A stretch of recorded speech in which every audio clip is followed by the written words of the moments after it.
Bom, retomando,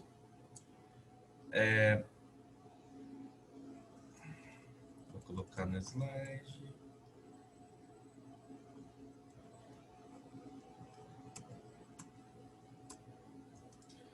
Eu preparei também esse slide porque eu acho interessante para a gente ver se está entendendo tudo, né?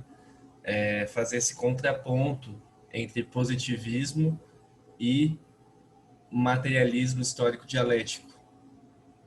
Porque a gente viu o positivismo já, né? Comte e Durkheim, e viu Marx também.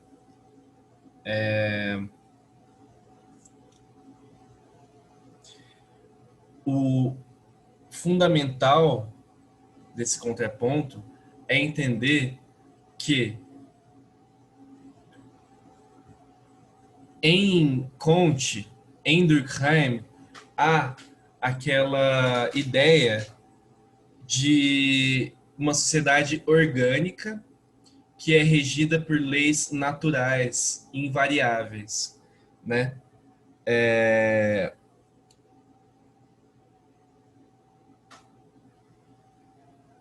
Eu estava lendo para ver, porque eu fiz uma resposta e vou ler a minha resposta da faculdade em relação a isso.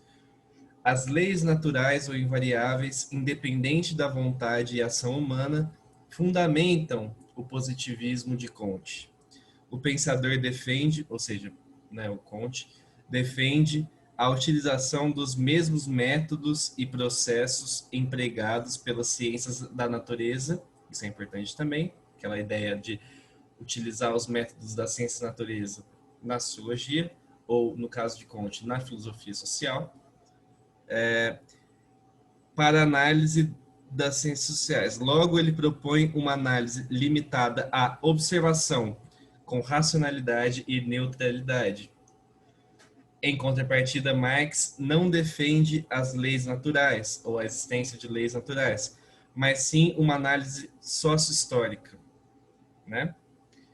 Para Marx, tudo que existe na vida humana e social está sujeito ao fluxo da história, e sua dialética se fundamenta nisso. O desenvolvimento da economia política e o desenvolvimento da luta de classes é exemplo desse fator. No materialismo histórico, a consciência é condicionada pela existência social, pela realidade concreta, pelas relações materiais, né? Não há essa ideia de leis naturais, de leis invariáveis. Não.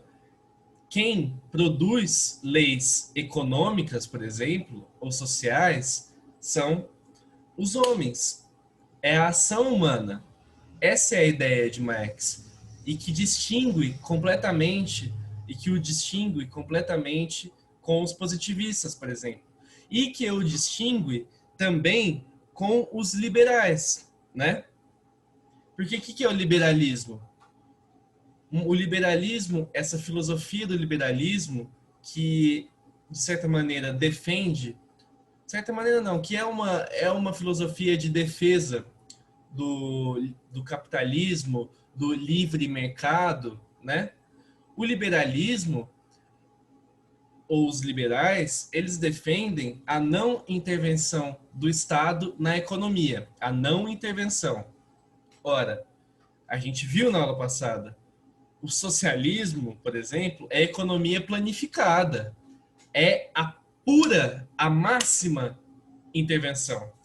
É totalmente diferente de Marx. Não, do liberalismo, perdão.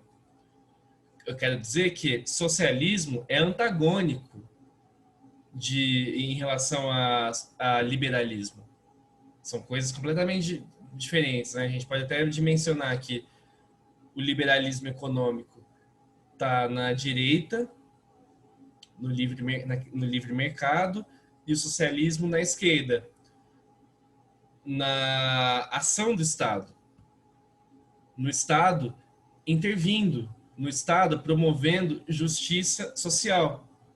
E o que diz o que dizem os liberais, principalmente Adam Smith, né, que é um cara da geração anterior de Marx e tal, que Marx vai dialogar com ele, né, Marx vai ler Adam Smith e vai criticar Adam Smith, né, até falei isso ano passado que Marx tem que ser visto como um crítico. Qual que é uma das mais célebres fórmulas de Adam Smith? A famosa mão invisível do mercado. Que o mercado se autorregula.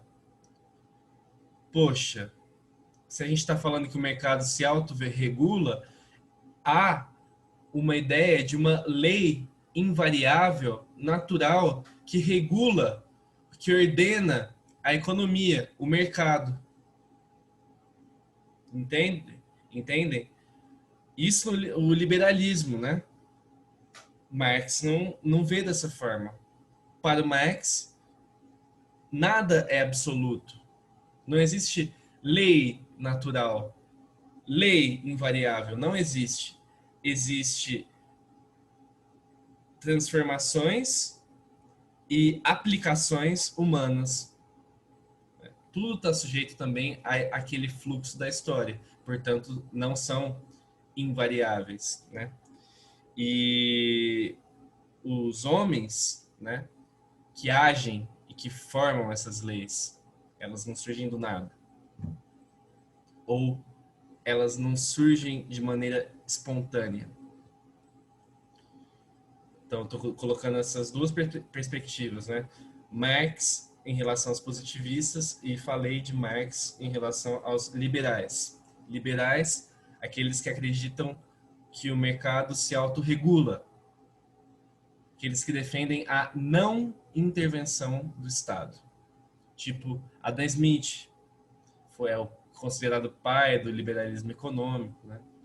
John Locke, pai do liberalismo político, e por aí vai. Então, estou dando essa perspectiva. Marx não acredita em leis invariáveis, naturais. Para o Marx, o que há são transformações humanas. Beleza? E aí, para a gente dar uma fechada em Marx, eu decidi colocar essas duas perspectivas de Marx. Mas, na verdade, não é que elas são antagônicas, elas se complementam, eu penso. Mas são duas maneiras de se olhar Marx, tá?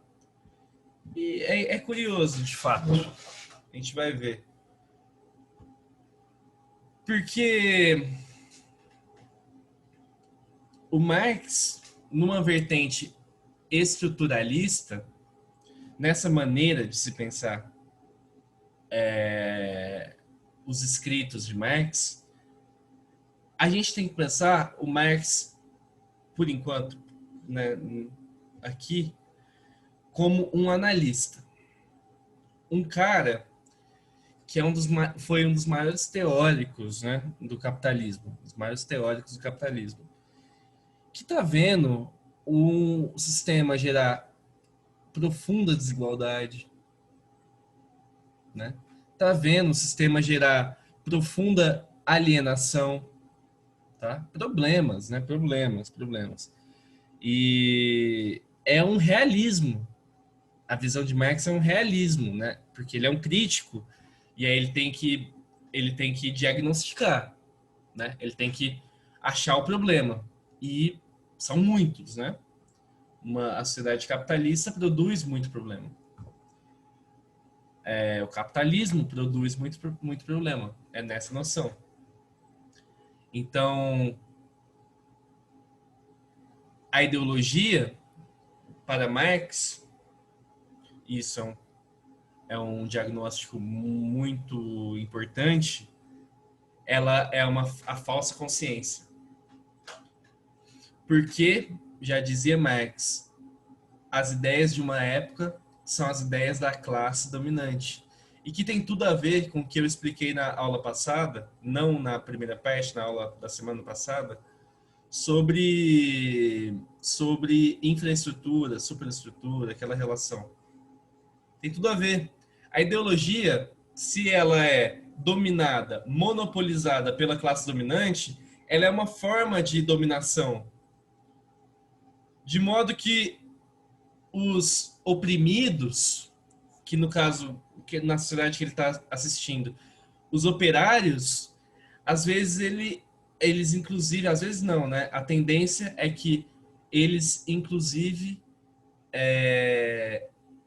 sejam dominados por essa falsa consciência, por uma falsa ideologia, porque a ideologia passa a ser reflexo das condições materiais. E quem domina as condições materiais, as relações de produção, a infraestrutura, naquela sociedade, os burgueses. Então, se eles o dominam, eles vão dominar também a consciência, a ideia, a ideologia, em prejuízo ao operário, né? Quem sofre com isso? O operário. Então, Marx ele escreve sobre alienação, que o modo de produção capitalista gera diversas formas de alienação, de, de estranhamento, né? Igual eu falo, aquele filme do Charles Chaplin, que ele sai, Tempos Modernos, né? Eu acho que chama. Que ele sai martelando coisas, fazendo movimento de operário. Que ele sai da fábrica fazendo movimento de operário, movimento mecânico. É uma crítica, né? Porque o trabalho, o Marx não quer acabar com o trabalho. O trabalho para Marx é glorioso, mas não o trabalho da fábrica, que aliena, do cara que fica pregando martelo. Esse não. Esse tipo de trabalho, o Marx era a favor de extinguir, podemos dizer assim. Mas o trabalho em si é uma extensão do corpo humano, né? Marx valoriza o trabalho, mas não o trabalho que aliena, que é o trabalho da fábrica, da indústria, do modo de produção capitalista. E essa alienação é uma alienação econômica também. Ela gera desigualdade econômica. O operário sempre perde naquela lógica industrial, né, do capitalismo industrial que o Marx está vendo. E aí a gente tem a famosa equação da mais-valia, que é famosa. É importante em nível de vestibular, né? Pode ser que caia, não sei. Eu lembro de ter estudado na escola, porque o professor repetia que caía muito e tal. Eu tô confiando nele, porque é complexo. Eu não sou economista, né? É um estudo que envolve economia. Eu não estudo economia, faço ciências sociais. Estudo alguma coisa de economia, mas nada tão aprofundado. É que economia é super importante também. Mas assim, mais-valia, conceitualmente, pode ser entendida como a diferença entre valor produzido pelo trabalho que o operário produz, né? E o salário pago ao trabalhador, a esse trabalhador, a diferença. Por exemplo, vamos supor que eu sou um operário e eu faço uma troca, né? Eu me torno uma mercadoria na medida em que eu vendo minha força de trabalho e o patrão que vai ganhar o lucro, ele me paga um salário, né? É uma troca. A venda da força de trabalho e o salário. Tá. Vamos supor que, e é claro, primeiramente, é claro que o patrão, para ele produzir, ele tem despesas, né? Mas aquilo gera um retorno para ele, obviamente, quando ele vende o produto, por exemplo. Vamos supor que em 6 horas eu trabalhando 6 horas na fábrica, eu consigo produzir o equivalente igual, né, ao que eu ganho 6 horas. Se eu trabalhasse 6 horas com o salário X que eu realmente ganho, seria show, porque digamos que não haveria lucro, tá? Porque essa troca ela tá compatível.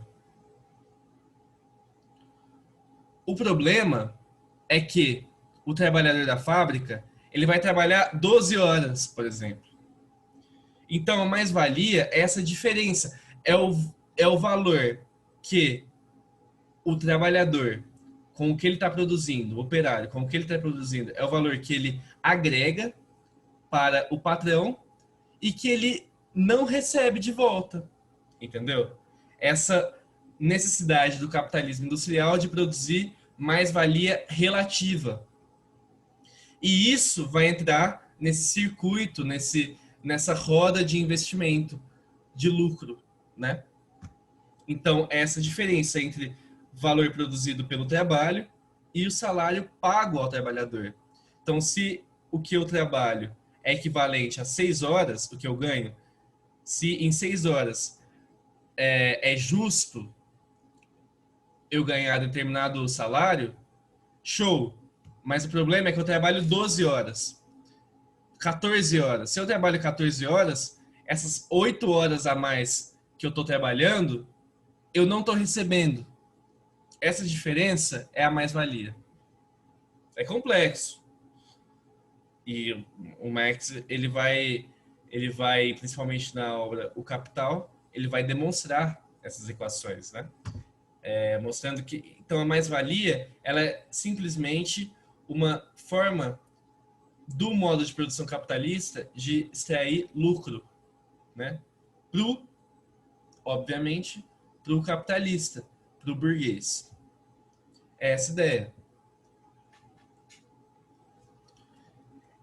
E para finalizar, a vertente humanista de Marx é essa concepção de que já que desculpe o palavrão, já que está tudo fodido,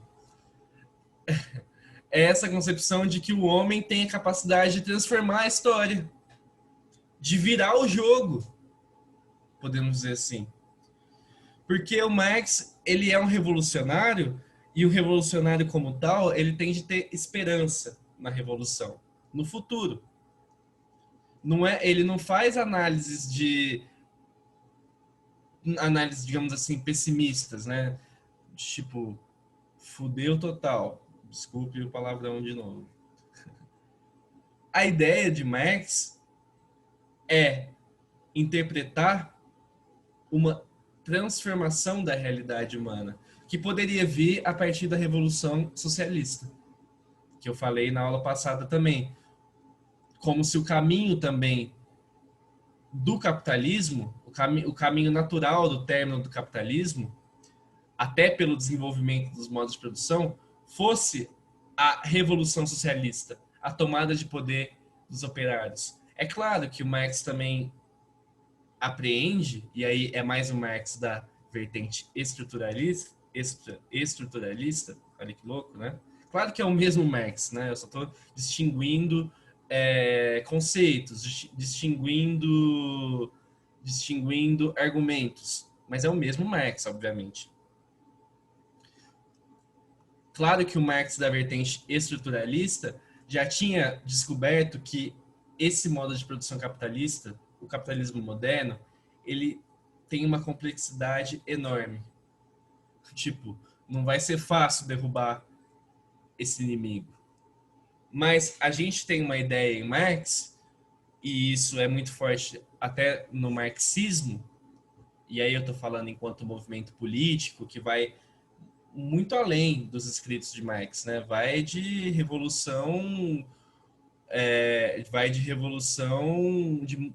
muitas revoluções, assim, né? O marxismo ele é vivo até hoje, com certeza. Marx não, ou sim, né? A gente pode ressuscitá-lo. A gente está sempre ressuscitando quando a gente está fazendo uma aula disso, por exemplo. Mas eu quero dizer que o marxismo, enquanto movimento político de enorme impacto, que tem, ainda tem, apesar dos pesares, tem essa ideia da praxis. E eu também não grifo o ciência na ideologia agora como consciência. Eu também não grifo a ciência por acaso, porque a própria ideia de praxis é a ideia de refletir, de, de pensar, né, de refletir e praticar, e ação, e revolução. E a ideologia aqui, isso, digamos assim, no ponto de transformação do homem, de revolução humana, a ideologia seria aí a tomada de consciência. Quando os proletários têm um ideário revolucionário, querem tomar o poder, e essa deve ser a mentalidade deles, para Marx, e aí eles têm essa consciência. Quando eles são dominados pelos, pelos valores burgueses, aí é uma falsa consciência, né? E a ação transformadora, ela é ilustrada, ela é traduzida por esse termo, praxis, né? Isso mostra também essa vertente humanista de Marx, né? Que diz respeito ao ser que também deve transformar a realidade concreta, tá? Porque o sistema capitalista, ele é complexo, ele é duro, né? Ele aliena os indivíduos, ele gera desigualdade e tudo mais que eu venho falando. Mas aqui, nessa parte da vertente humanista, que é o mesmo Marx, né? Mas aqui é uma colocação diferente. Aqui é o homem sendo capaz de transformar essa realidade, né? Igual eu estou dizendo, é o mesmo Marx, é o mesmo Marx, mas são colocações, né? São argumentações distintas, né? A depender também do contexto, obviamente. Mas eu estou apresentando ela porque isso também faz parte do pensamento sociológico de Marx, vamos dizer assim, que é muito complexo, que é muito complexo. Mas eu espero ter ajudado um pouco a desmembrar essa complexidade, né? E a apresentar para vocês o autor, caso vocês não tenham conhecido. E espero também ter ajudado a incentivar em futuras leituras, né? Mas é claro que em questões.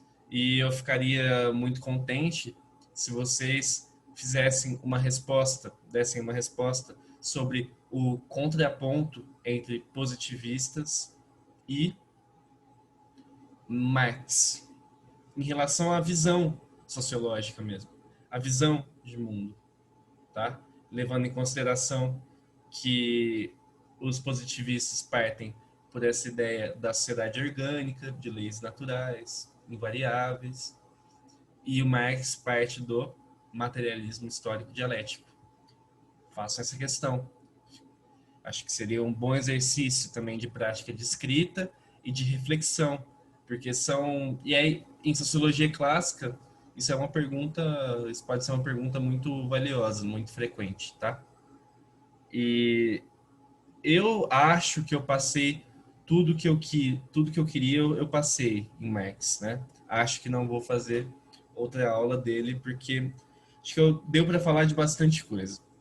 Caso tenha alguma dúvida, estou à disposição, como sempre. Espero que sejam todos bem e vamos que vamos, né? Até mais, pessoal.